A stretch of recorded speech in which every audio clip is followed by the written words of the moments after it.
Selanjutnya, kami mohon kesediaan Bapak Kepala Dinas Pendidikan dan Kebudayaan Kota Banda Aceh untuk memberikan sambutan sekaligus arahan dan membuka acara kita.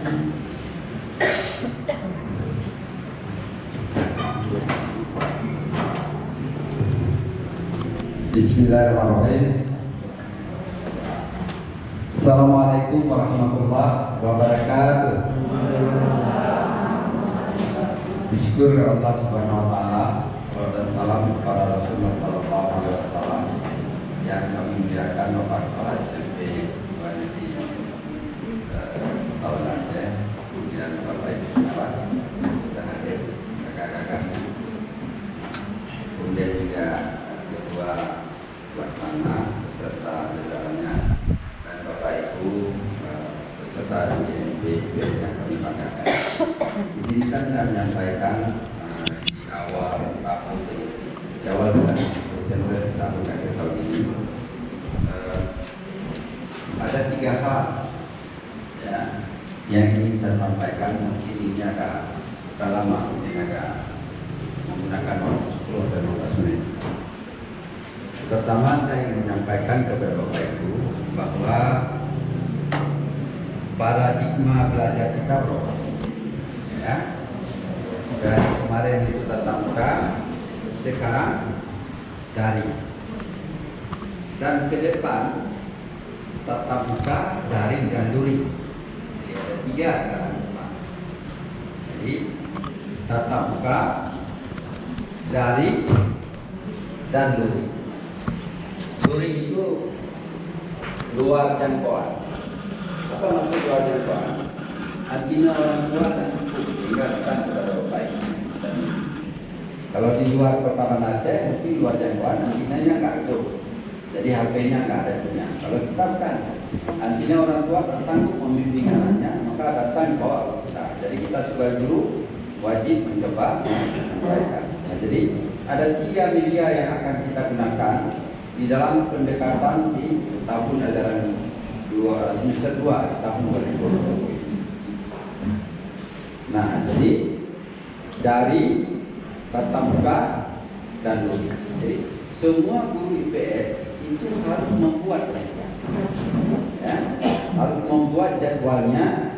Ada pelajaran yang diberikan secara daring, ada pelajaran yang nanti diberikan secara tatap muka, dan ada juga yang nanti dipanggil beserta orang tuanya yang disebut dengan, atau ada juga yang nanti kita memberikan tugas harus diberikan atau disampaikan juga harus terlibat orang tuanya sebagai guru kedua, pendampingan namanya. Nah, jadi jika Allah tidak ada halangan, besok anak sekolah sudah boleh menggunakan pakaian seragam dan masuk ke sekolah. Direncanakan besok nanti kepala sekolah memulai dengan menggunakan masker oleh guru wali kelas. Jadi masker yang dilakukan ini adalah sebagai edukasi supaya anak-anak kita itu terus menggunakan masker di dalam kesehariannya. Bukan hanya di sekolah, tapi juga di luar rumah atau di rumah-rumahnya. Kenapa? Salah satu sekarang ini yang terbaik yang bisa mengatasi pandemi adalah masker. Coba kalau kita lihat sekarang ini, ya, kalau dulu batuk seperti ini banyak, tapi selama masker sudah kurang. Nah, jadi orang pilek juga kurang sekarang ini karena ada masker. Jadi masker itu sangat penting. Nah, jadi oleh karenanya kita minta kepada seluruh dewan guru, seluruh sivitas yang ada di sekolah itu menjaga anak-anak kita terus menggunakan masker. Besok, lusa dan seterusnya di bulan 12 ini, coba jangan difokus dulu, nanti baru cerita di sana. Besok, lusa dan seterusnya di bulan Desember ini, anak-anak boleh bersekolah dengan menggunakan pakaian seragam dengan menjaga distancing. Tentu nanti diatur sistem distancingnya oleh kepala sekolah.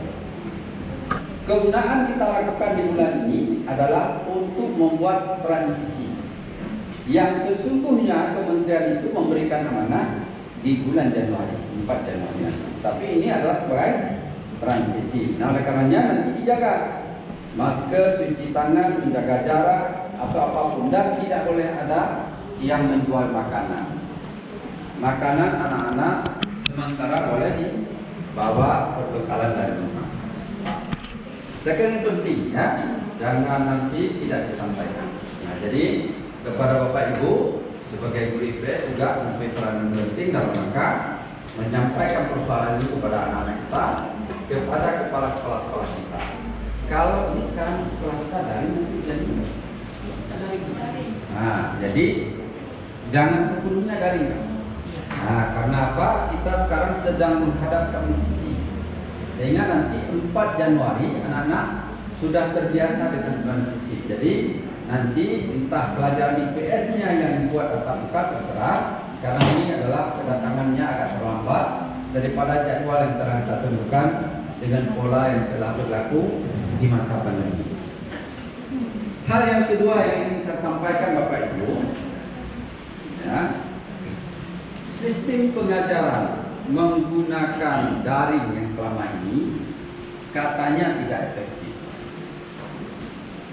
Tapi saya tidak percaya itu.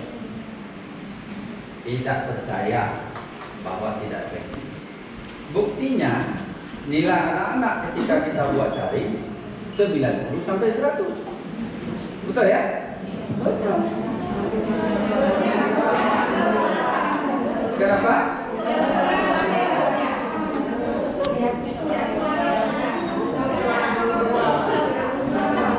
Nah, itu yang betul, bahwa Dinas Pendidikan dalam waktu yang cepat ketika pandemi datang mendidik orang tua menjadi guru kedua. Jadi nilai yang tinggi itu adalah nilai guru kedua, betul?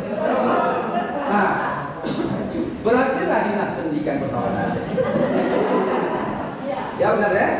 Nah, sekarang ketika guru kedua sudah menjadi pintar, maka guru pertama sudah ringan sedikit. Bagaimana sekarang ini memotivasi guru kedua sehingga tugas-tugas IPS dari guru pertama sudah terbantu.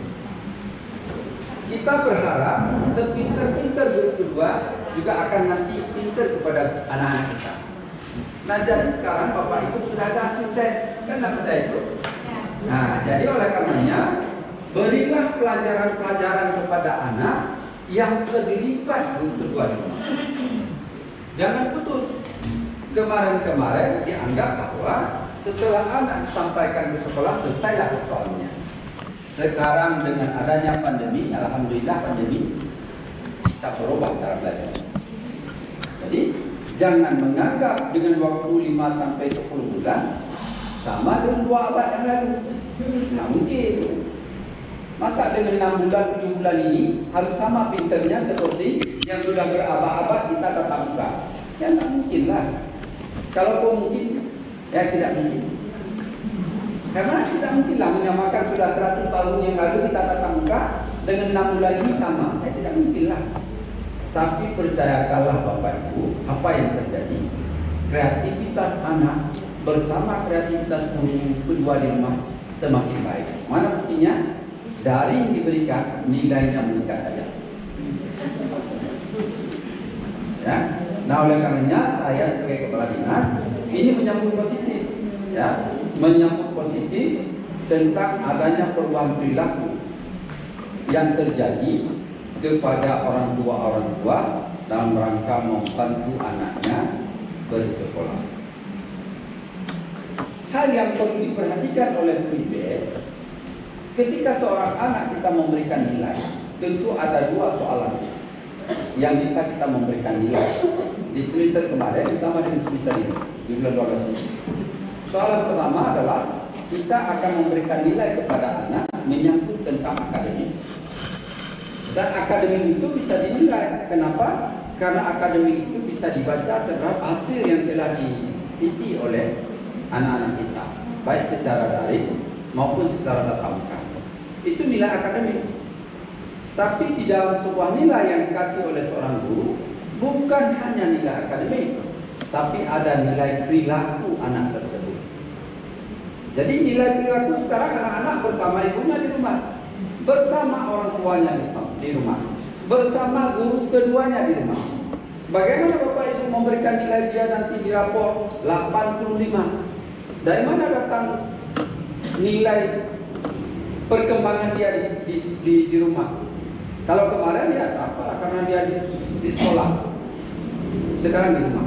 Nah, oleh karenanya MGMP ini merancang bagaimana membuat sebuah instrumen yang nanti meminta kepada orang tua juga menilai anak-anaknya dalam karakter yang dibangun belajar IPS.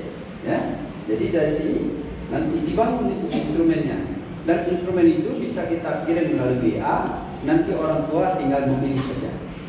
Memang instrumen itu kita buat khusus untuk guru kedua, yang nanti guru kedua akan memberikan nilai bagaimana perkembangan anak ketika dia mempelajari terhadap pelajaran IPS yang nanti akan dikirim kepada guru IPS. Nilai tersebut dipadukan dengan nilai akademik yang ada pada guru pertama yang ada di sekolah, maka keluarlah nilai rapor. Dan ini yang kita lakukan ini hanya ada di Banda Aceh, tidak ada di tempat lain seluruh Indonesia. Dan kita sudah mengirim berita-berita itu kepada kementerian. Mereka memberikan penghargaan yang kita lakukan ini. Pemikiran saja sudah diberikan penghargaan. Saya tidak tahu gurunya sudah mulai bekerja atau belum. Saya kira sudah ya.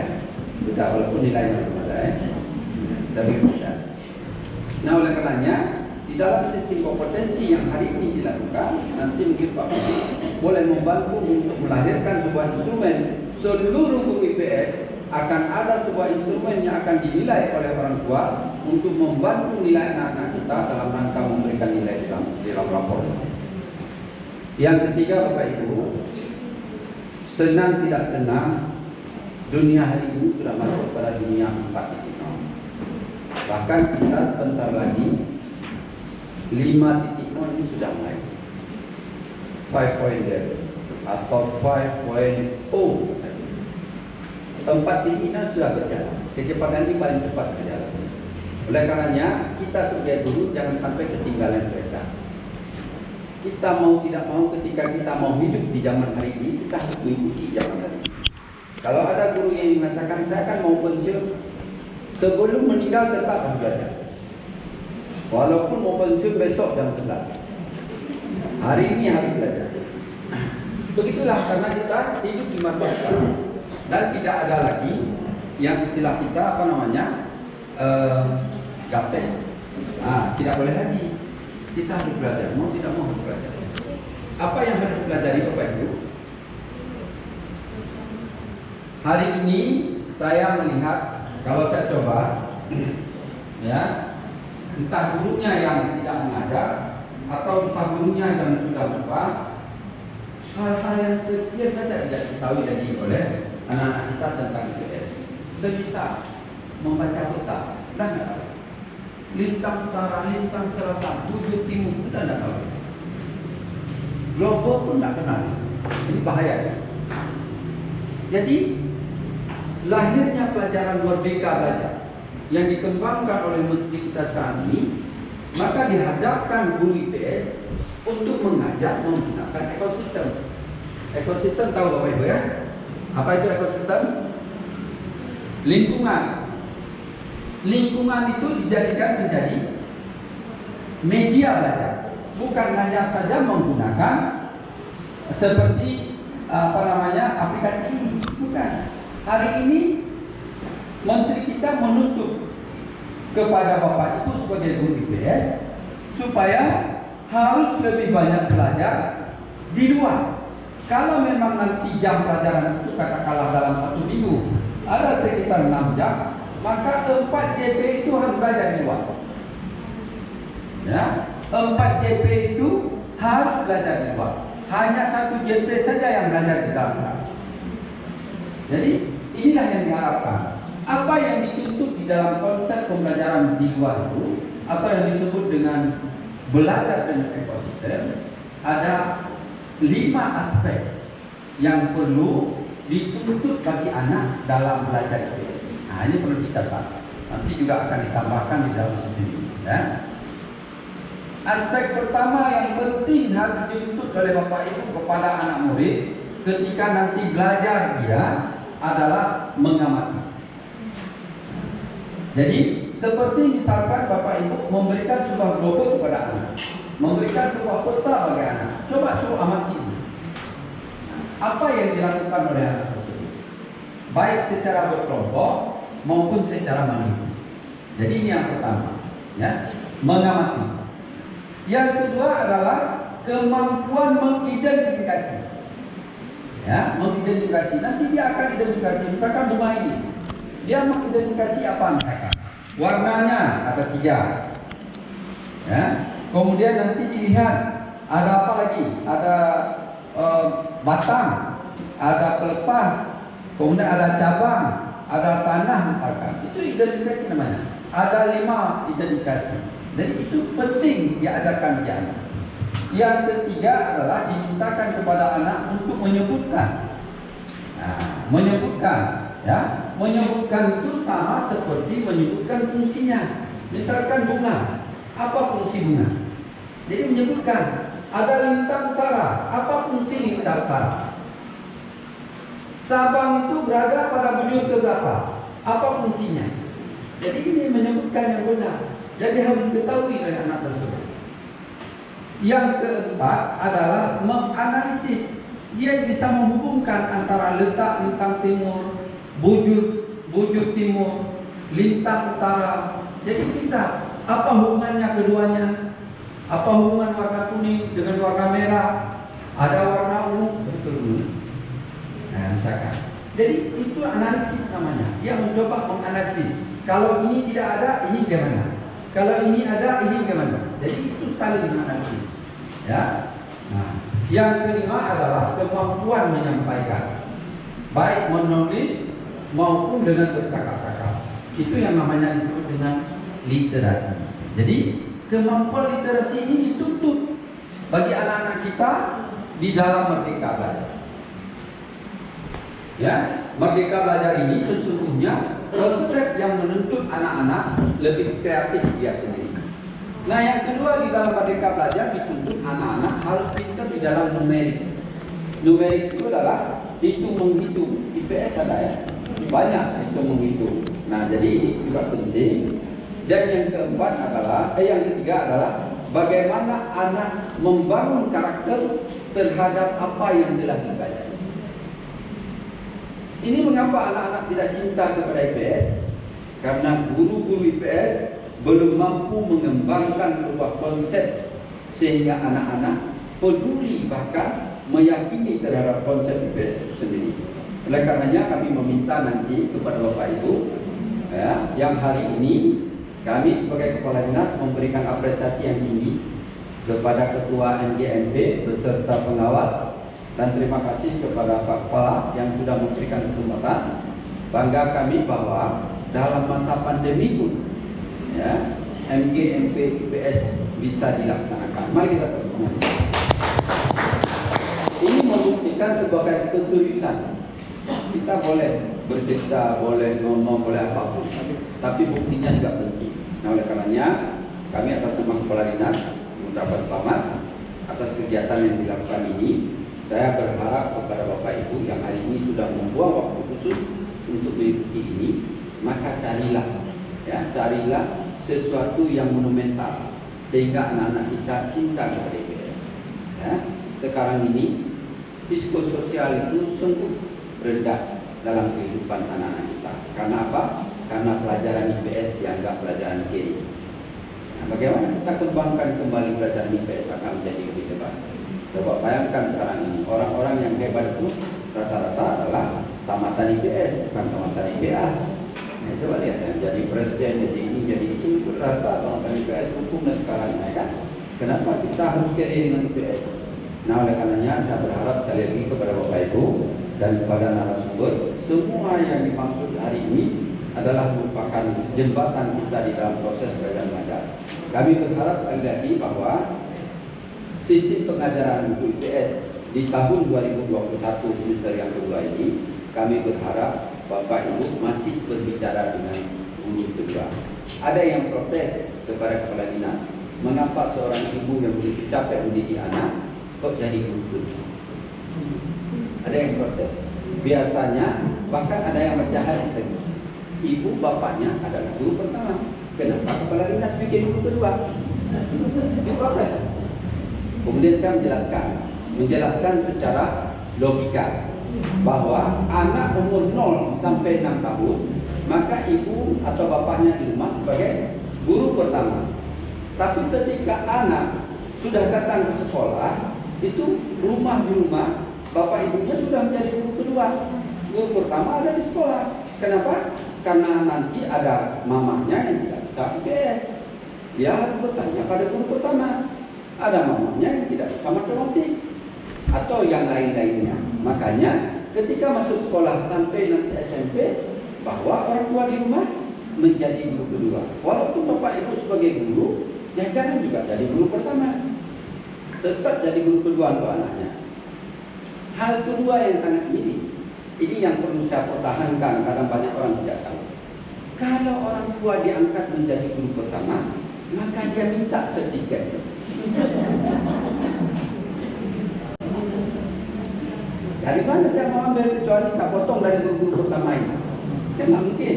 Nah ini mungkin saja, oleh karenanya dengan mengucapkan Bismillahirrahmanirrahim, pelatihan peningkatan kompetensi guru IPS menggunakan aplikasi Microsoft Office 365 dalam pembelajaran inovasi dan kreatif di hari ini tanggal 1 Desember 2020 dinyatakan dibuka. Mohon maaf jika ada kekurangan. Sekali lagi saya ingatkan kepada Bapak Ibu bahwa mulai besok dan seterusnya tolong diatur, ya, diatur kepada anak-anak kita mencuci tangan, ya, menjaga jarak, memakai masker sehingga pandemi ini terus berlalu dan tidak lagi hinggap kepada kita dan kota kita akan terbebas sehingga kita bisa sekolah sebagaimana seperti biasanya. Walaupun pola ini tetap akan dilakukan, ya. Kemudian yang kedua, mohon dukungan kepada Bapak Ibu. Setiap pembelajaran yang Bapak Ibu lakukan kepada anak, ya, dengan menggunakan media-media seperti hari ini, masukkanlah dalam Facebook. Masukkan dalam Facebook. Kenapa? Itulah media yang paling tepat ini, dan apa yang telah kita lakukan sehingga anak-anak kita juga bisa mengerti, atau orang tua atau siapapun di antaranya bisa mengerti. Wabillahi taufiq wal hidayah.